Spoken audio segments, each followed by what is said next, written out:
So why do women cheat with married men? There's been a lot of comments and conjecture about, well, you knew he was married, you knew this, you knew that.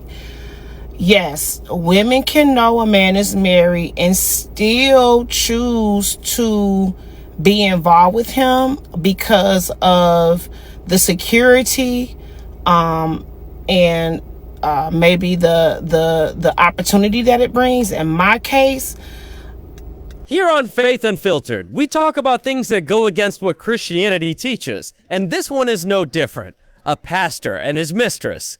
Most of you probably know the story already, but don't worry, I'll still tell you. But first, listen to this disturbing explanation from melodic Bishop Ellis mistress. Speaking for me, I was 22 years old. When I moved to Detroit, I had no family here. And so when I started coming to the church and he extended to me the olive branch of friendship and started calling me on the phone every day, he became my friend. Him being my friend was like having like 10,000 friends. When I'm telling you I moved to a city with no friends and family, I literally moved here. It was my Abraham experience. And so all I had was me and my 6-year-old son. Women that choose to be in a relationship with married men, it could be for a number of reasons. It could be because of daddy issues. They are looking for, usually younger women that like older men usually have daddy issues. Women also will compromise for support and for opportunity. It's women that are in competition to be the side piece to millionaires.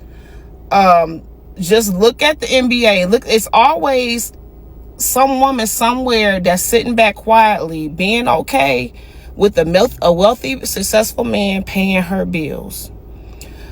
Number 3, a woman can be involved with the married man because it is security. Women are looking for security, whether married or single. They like when men provide and they protect. When a man is providing and protecting, he is walking in his full godly function as a man, and that's what women want. Another reason, women can just lack self-love. Me being at 22, not having really good relationships with my mother and father, they were addicted to drugs. I raised myself. I'm not making an excuse. I'm just talking about my experience and what happened and what caused me to be involved in a situation like this. So, lack of self-love, lack of self-esteem, no knowledge of God's holy word, no fear or no reverence for God. You have to be taught these things. These things have to be embedded into you. You have to be educated about what vows are, what oaths are, what commitment is. And in order for you to understand it, you have to be taught it and you have to learn it. And everybody does not come from the same background. So to make all of these judgments about she should have did this, she should have did that. No, I did what I needed to do at the time. And it wasn't to use him because at the time, women in Detroit, they got the whole game down. Like a woman find out Bishop Ellis is a hoe, and if he give them the opportunity, they gonna try to milk the cow. That wasn't me. I was just kind of flattered that he was attracted to me, flattered that he talked to me, and I felt like he was my friend, and the fact that he was helping me financially was just, I was okay with that. So I'm not playing no victim game. I was good. Picking up the phone saying, hey, I need X amount. Can you have it? And then I go pick up an envelope with my name on it. I ain't even got to go spend the time with him. I could just go make my request and go to the office and pick up my envelope, baby, and keep it moving. Like, life was good. I'm not playing no victim role at all. What I am doing is I'm bringing light to what God did. When God began to open up my eyes and put his fear in me and showed me his face in a spiritual vision, the fear of God hit me. And there was no money that he could give me to make me compromise my very own soul. There was no money. And the only reason why I'm talking about it now is because it is ministry. Do you know how many women have already reached out to me and told me they're going through something like this? I'm helping them. It ain't even been a full 5 days yet. So imagine the magnitude of women that have not said anything, that thought it was okay, that didn't know, that are sacrificing their time, their youth, their children, their family for a couple dollars. It ain't worth it. And then y'all talking about me posting a video with his wife and she didn't deserve it. Y'all don't know what that lady know. That lady know a lot of stuff. That lady know what she got.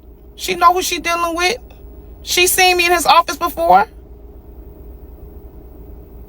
We talking about years and years and years. It started back I came to Detroit July 2002. This relationship was in full bloom by February 2003. And then I went to the church. I was a member up until around 2006. Then the Lord put me on a 40-day fast.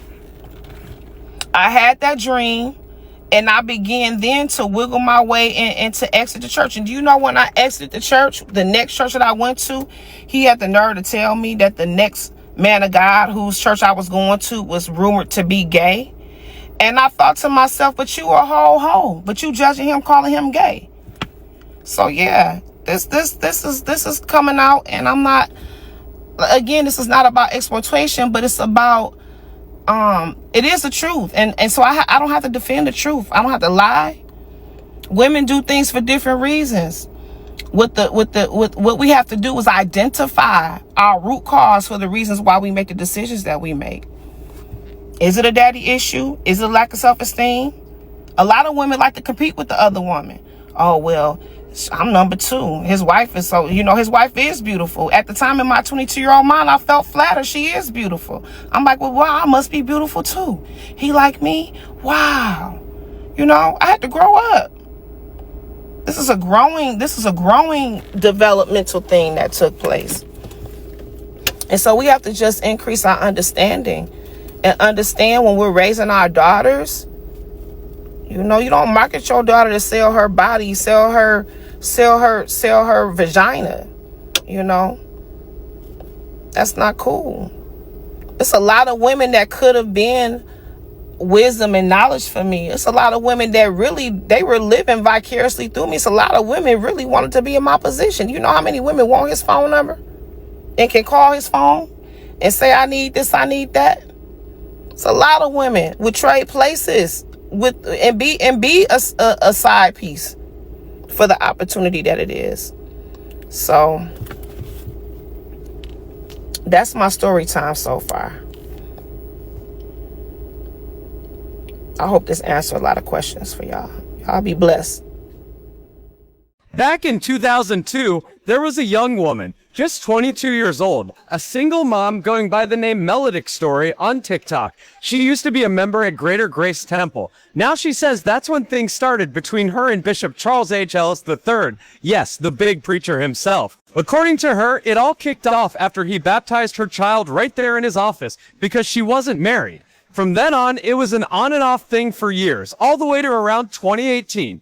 Melodic even brought proof, screenshots of text, pictures of them together, bank papers showing a joint account, and gifts he gave her. She said when she finally spoke out, it wasn't to stir trouble or get revenge. She said she just needed to be real, to heal, and maybe help others going through the same kind of thing. In her own words, for a long time I wanted to protect him because I loved him, but I grew up and I saw it wasn't love. It was him taking advantage of my brokenness. The bishop admitted the relationship was inappropriate, said he had already dealt with it inside the church and even got counseling.